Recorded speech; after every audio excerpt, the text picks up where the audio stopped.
오늘 또 그대의 최고의 날입니다. 임은미 선교사 묵상입니다. 최고의 날. 하나님이 함께하는 사람의 특징은 무엇일까? 사무엘상 3장. 뉴질랜드 이곳 시간 아침 9시에 도착했으나 지금에야 숙소에 도착했다. 지금 시간은 뉴질랜드 시간으로 거의 오후 3시. 한국보다 여기가 4시간 더 빠르다고 하니 한국은 지금 오전 11시가량일 것 같다.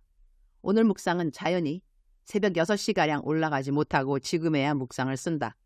비행기를 타면 기내에 있는 영화를 보는 편이다. 밀린 문화생활 몰아서 영화를 고를 때는 늘 그러하듯 기도를 한다. 많고 많은 영화들 가운데 어떤 영화를 보면 내가 설교할 때 도움이 되는지, 내가 무엇인가를 보면서 배울 수 있는지 그런 영화를 골라서 잘 보게 해달라고 기도를 드린다. 뉴질랜드까지는 거의 11시간 비행이었는 것 같다. 그 시간 동안 3편의 영화를 보았다. 모두 한국 영화를 보았다. 교섭이라는 영화를 보았는데 아프가니스탄에 납치되었던 단기 선교 팀원들이 구출을 받는 것을 소재로 한 영화였다.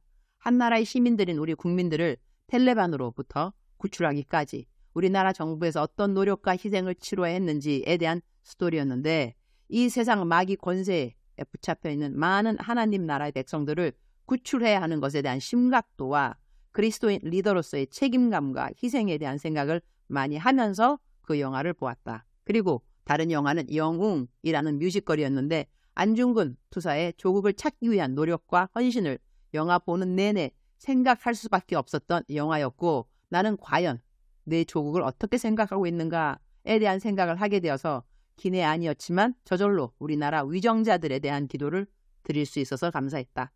이곳에 도착해서 만난 코스타 강사들은 따라 기도하기를 유튜브에 올리시는 장재기 목사님, 내가 어제 묵상에 정재기 목사님이라고 잘못 올려서 죄송.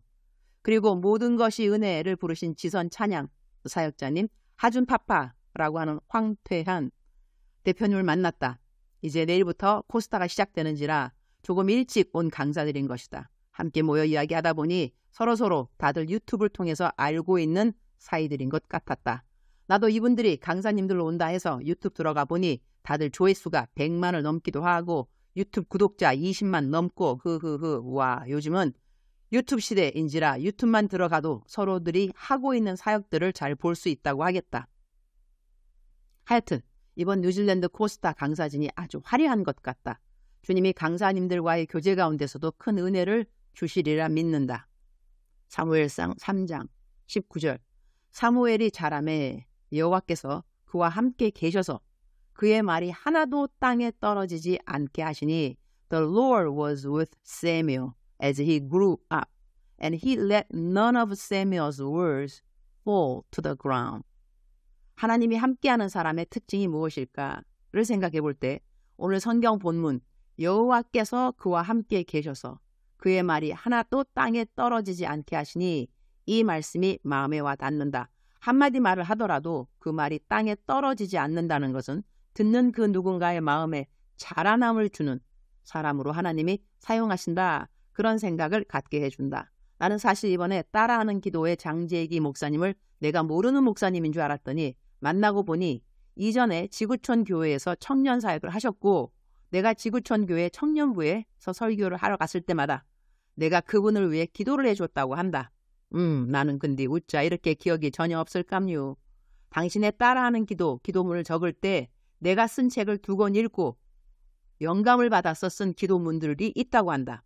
어머나 세상에나 이런 일이. 나는 이런 말 듣는 거 엄청 신기해하고 그리고 기뻐한다. 하나님이 나를 사용해 주신 것이니 말이다.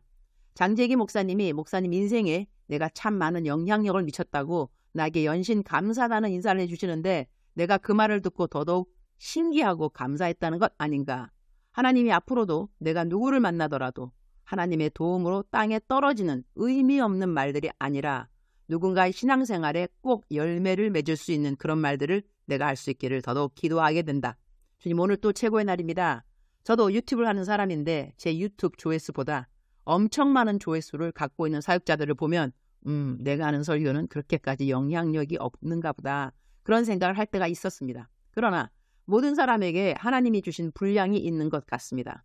제가 할 수 있는 선에서 최선을 다할 수 있기를 기도드리고, 하나님이 나와 함께 계시다는 그 증거로 제가 하는 모든 말들이 땅에 떨어지지 않고 듣는 이들의 마음밭에 심어져서 그 심기운 모든 말들은 그들이 하나님을 더 사랑하는 열매를 맺도록 꼭 도와주시기를 기도드립니다. 앞으로 코스타 사역 마치는 주일까지 만나는 모든 사람들을 세워주고 위로하고 격려하는 말들만 할 수 있도록 저의 입술을 주장하여 주시기를 기도드립니다. 주님 사랑합니다. 주님 감사합니다. 오늘 또 우리 주님 저를 보시면서 하루 종일 기쁘시면 참 좋겠습니다. 어제 작정서 점수 100점. 사랑하는 그대여. 사랑하는 그대여 출석 부르고 있습니다. 대답하셔야죠. 사랑하는 그대여, 오늘은 최고의 날 묵상이 조금 늦게 올라갔습니다. 제가 묵상에 쓴 것처럼 제가 뉴질랜드 왔고 시차가 있어서 그렇습니다. 그러나 오늘 또 시차 없이신 우리 하나님께서 그대의 이름을 이렇게 불러주십니다. 사랑하는 나의 딸 누구누구야. 사랑하는 나의 아들 누구누구야. 사랑하는 그대여, 하나님께 능력 있는 그리스도인 어떤 사람일까 생각해 볼 때 오늘 말씀 묵상 그대로 우리가 하는 모든 말들 가운데 하나님의 능력이 임하는 사람이 바로 하나님께서 영향력 있게 사용하는 사람들이 아닌가 합니다. 우리가 평상시 거짓말을 한다면 우리 하나님이 진리의 하나님이신데 진리의 하나님 그 DNA가 우리에게 없어지는 것이니 우리가 거짓말할 때 우리들의 말 가운데 능력이 나갈 리는 없을 것 같습니다. 사랑하는 그대여, 우리 오늘 하루 살아가면서 정직함이 무엇인지 하나님을 닮아가는 것이 무엇인지 하나님의 자녀답게 그러한 말을 우리 사용한다면 하나님께서 우리들의 말 한마디 한마디 절대로 땅에 떨어지지 아니하고 그 누군가의 마음밭에 떨어질 때 그들을 세워주고 살려주고 위로하는 그러한 말들로 사용하실 것을 믿습니다. 오늘도 그러한 통로가 되는 그대 축복합니다. 사랑하는 그대여 사랑합니다. 사랑하는 그대여 축복합니다. 오늘 또 그대의 최고의 날입니다.